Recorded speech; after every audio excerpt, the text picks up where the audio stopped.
Line up করো।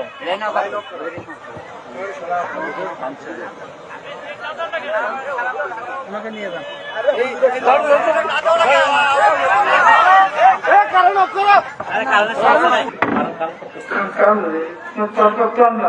সমস্যা হচ্ছে তো ক্লোজ করো।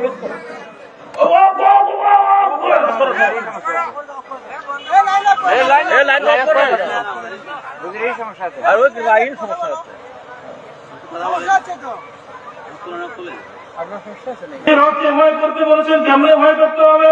যে আল্লাহ রাব্বুল আলামিন এই পৃথিবীর জমিনে আপনাকে আমাকে সৃষ্টি করেছেন, আপনার মনে করি ইমান আছি, কথা ঠিক কিনা? ইমান আছি, অথচ মুসলমান হওয়ার পরেও মুসলমান দাবি করি, অথচ আমরা কি মুসলমান নাকি? আমরা কি মুসলমান? আমরা শুধু দাবি করি, অথচ